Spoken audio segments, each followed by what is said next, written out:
Assalamu alaikum. I am Zainab, a research executive at Gallup, Pakistan, and today Roja, who is joining me, and I will be talking about the Pakistan Demographic and Health Survey 2017 and 18, and we will be comparing the findings related to marriage between relatives with the same PDHS survey done in 1990 to 91.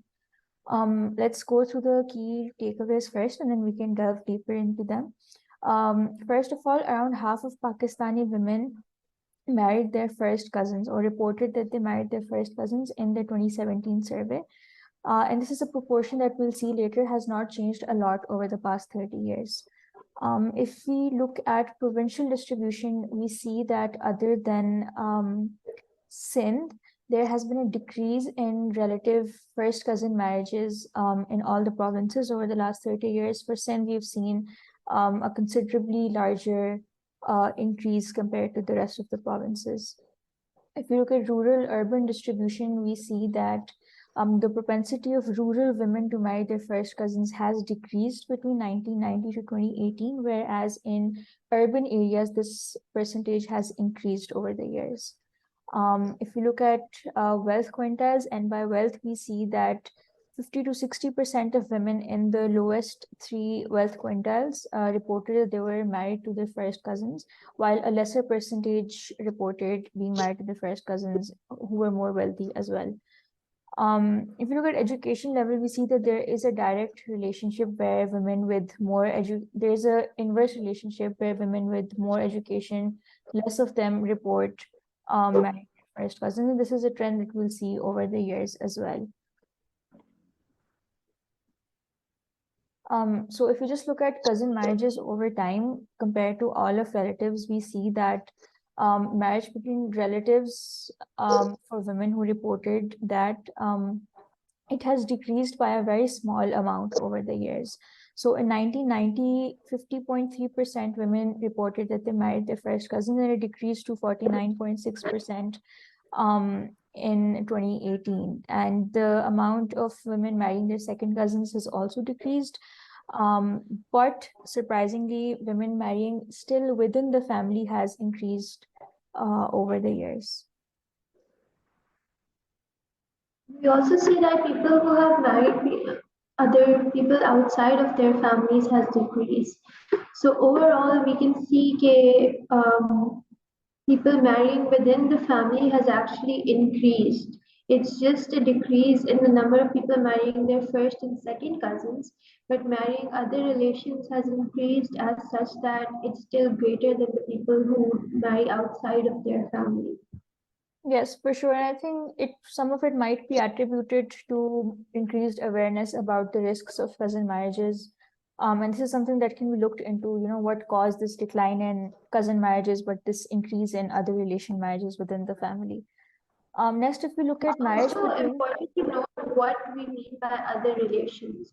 So we know that first cousins and second cousins are people that we can directly link your lineage to. But then what are we defining as other relations within the premise of this survey that we consider still being part of the family? Yeah, definitely. I think it's important to define those terms so that analysis could be clearer later as well. Okay, so another interesting thing that we can see in the trend data for this is from the age brackets of 15 to 19 and 35 to 39, the percentage of women reporting marriages to their first cousin decreases with age from 43.1% in 2017 to 39.8%. However, after this age bracket, from 40 to 44 and 45 to 49, we do witness a slight increase with age. And this is a similar trend to what we see in 1990. So do you have any thoughts on that, Anna?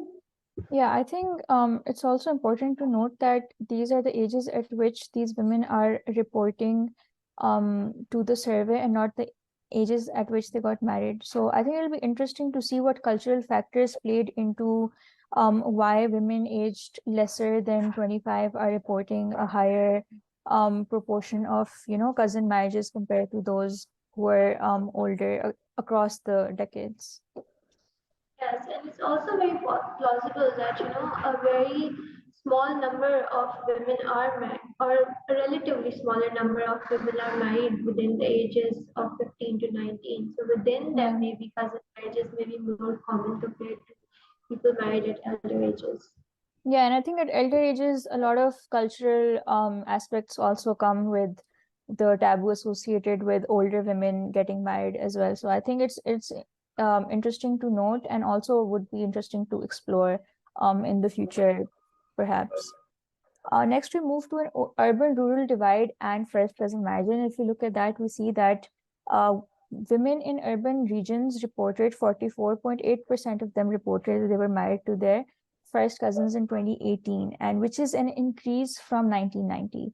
Compared to that, in the rural areas, cousin marriages actually decreased by around 2%, which is very interesting because one would assume that in urban areas, because of how saturated the cities are and an increased exposure to people of different um, backgrounds and different kinds of interactions happening in urban areas, one would assume that there would be a higher chance of women not marrying their first cousins, but it's still interesting to see the upward trend over the decades.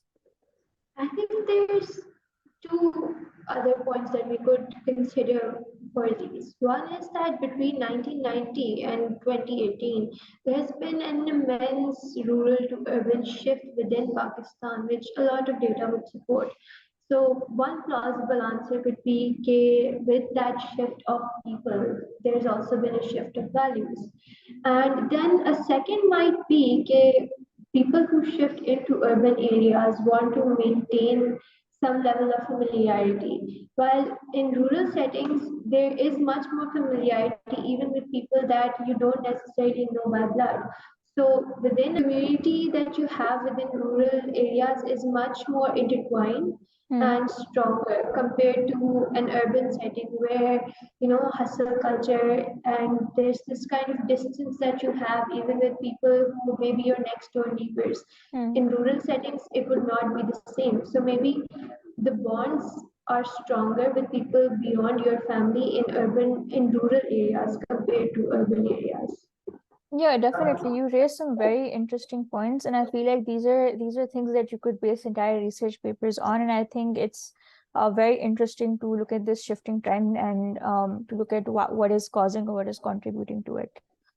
Next, we look at a provincial breakdown of first cousin marriages, and here we see that in Punjab, Khyber Pakhtunkhwa, and Balochistan, there has been a decrease in first cousin marriages over the last 30 years, but surprisingly, in Sindh, there has been an increase.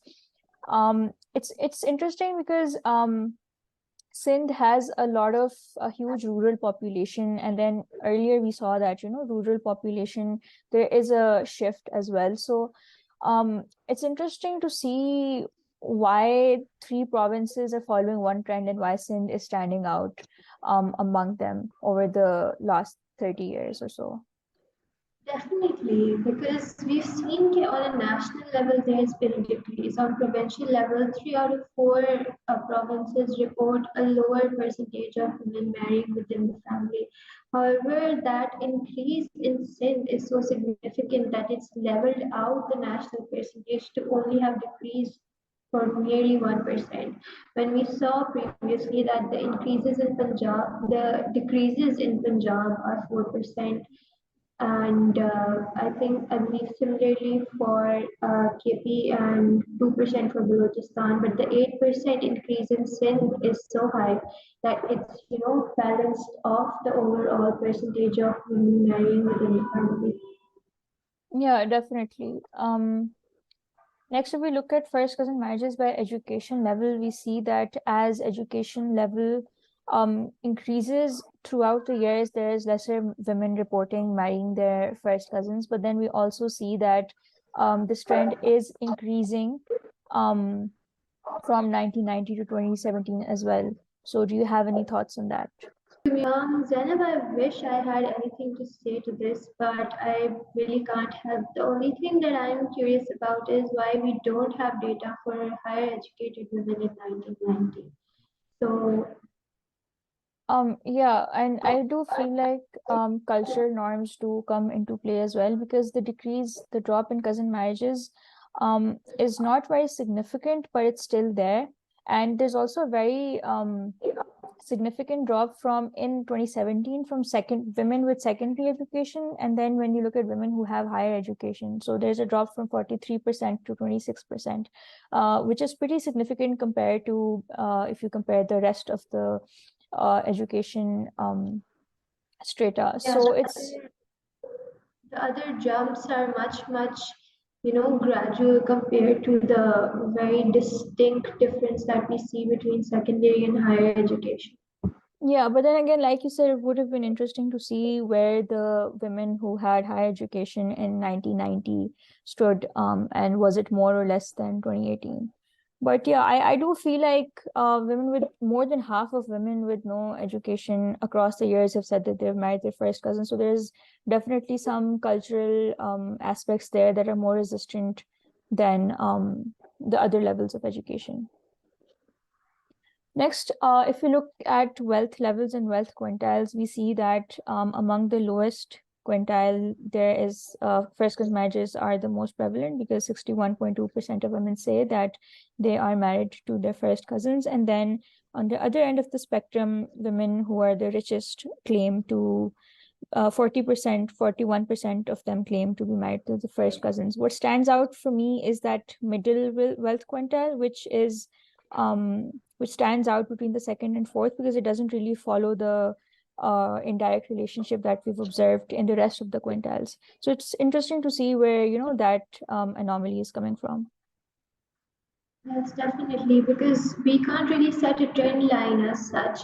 We do have the lowest quintile having the highest proportion of women marrying their cousins, and the highest quintile having the lowest proportion of women marrying into their cousins. But because of the middle quintile, we're not able to establish any kind of inverse relationship between wealth and the likelihood of marriage within the family.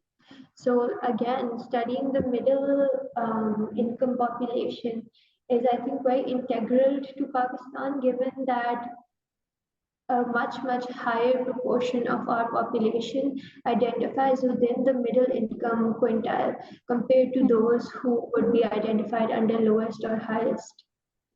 Yeah, definitely. You raised some very good points, and I do think that, earlier when we looked at the snapshot of the key points, it was all very um it was all very simple. But then when we look at the details, we see that there are certain nuances across wealth levels, across education levels, and across provinces that can and should be explored further to see this, to study marriages in Pakistan and to study marriages between relatives, and especially first cousins. And then we could definitely devise policies or campaigns targeting those specific pain points that will be identified.